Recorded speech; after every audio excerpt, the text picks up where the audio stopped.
Russia is attacking Ukraine on all fronts, from east to west, from north to south. Russia is making rapid advances, solidifying its gains along Ukraine's crumbling front line ahead of any potential peace talks with Kyiv.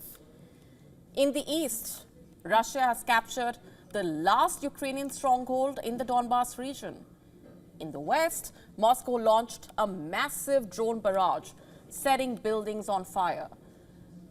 Putin's forces are wearing down Ukrainian troops across the 1,100-kilometer front line. The question is peace possible under such circumstances?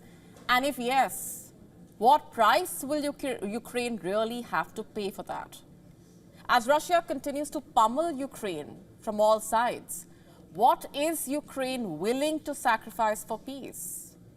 Now, before we go on, have a look at these images on your screen. Drone footage released by the Russian Defense Ministry on Sunday. What does it tell us? It shows men waving Russian flags on top of that heavily damaged building. These men are Russian troops, and they claim to have taken control of a Ukrainian village. It's called Velika Novosilka. If what Russians are claiming is indeed true, Ukraine has just lost its last stronghold in southern Donbas. And you see, that's a big setback for Ukraine. The town was a key component of Ukraine's heavily fortified defensive line in this region. It also served as a major logistics hub for the Ukrainian troops. Russians have been able to drive a wedge through Ukraine's defensive positions, through drones and artillery storming. And now, if you have been closely following the developments, you would know the importance of Donbas. The thing is, while Russia's larger objectives in the Ukraine war go a lot further, there has been one consistent goal. It is the capture of the industry-heavy Donetsk and Luhansk regions, also known as the Donbas. And ever since they captured the town of Avdiivka in February 2024, the Russians have remained on the offensive here. So it would be no exaggeration, really, to say that the loss of Velika Novosilka is a major setback for Ukraine. Sure, after 3 years of fighting, both Russia and Ukraine have shown interest in peace talks. But what will the price of that peace be, is the big question. You see, it's not just the fact that Russia has captured the last stronghold of Donbas. It's the fact that Ukraine's entire front has collapsed on a daily basis. The Russian military is striking Ukrainian military infrastructure, warehouses for storing drones, and concentrations of Ukrainian military personnel and equipment. On Sunday, in fact, Ukrainian forces said they had repelled multiple Russian assaults in Kupiansk and Pokrovsk in eastern Ukraine. And Russia also claimed its troops had taken control of a settlement called Zelin in Donetsk region. As you can tell, fighting continues across various parts of the front line. In just the last 24 hours, the Ukrainian armed forces reported a total of 123 combat clashes at different parts of the front, from Vuhledar and Pokrovsk in the south to Chaziv Yar and Kupiansk in the north, and even in Kursk in Russia, where Ukraine staged a surprise invasion in August.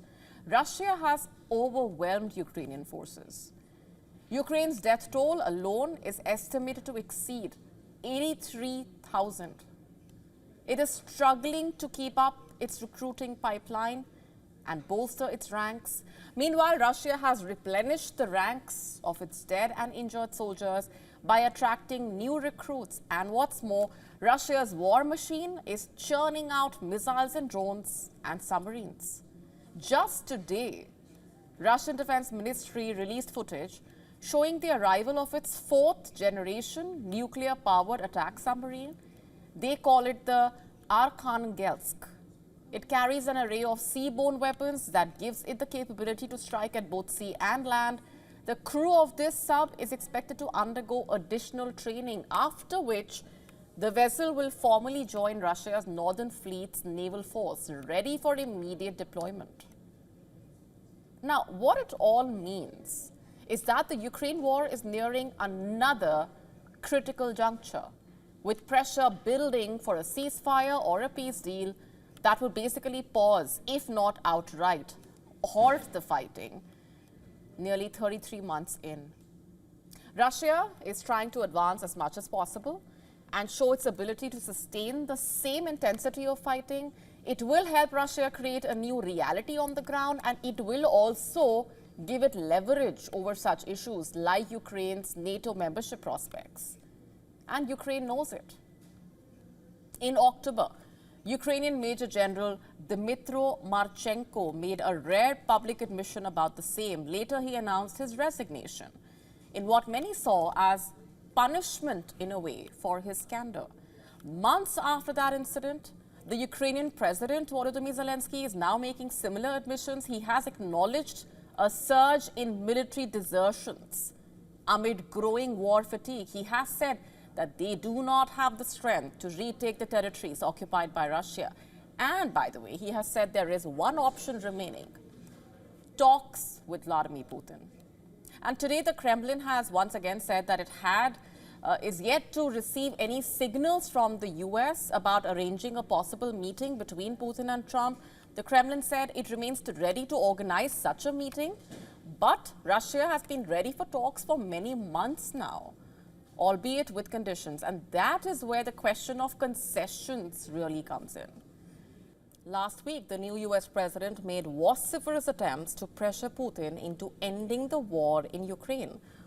He threatened sanctions on Russia if Trump does not come to, if in fact the leader does not come to the talking table. Remember, Trump also boasted he could end the war in 24 hours, but that's all that we've been seeing for the last 7 days between Trump and Putin.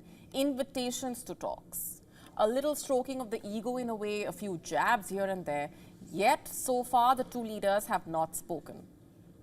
And from where we are sitting, what's happening between the two leaders only suggests that the only way to end the Ukraine war is for the two of them to meet, and presumably without the Ukrainians. Remember, it's still not clear what, if any, security guarantees Trump is willing to offer to Volodymyr Zelensky. He has been asking for it. And so we are back to square one. What is Ukraine willing to pay for peace? To stay up to speed with the latest news, download the WION app and subscribe to our YouTube channel.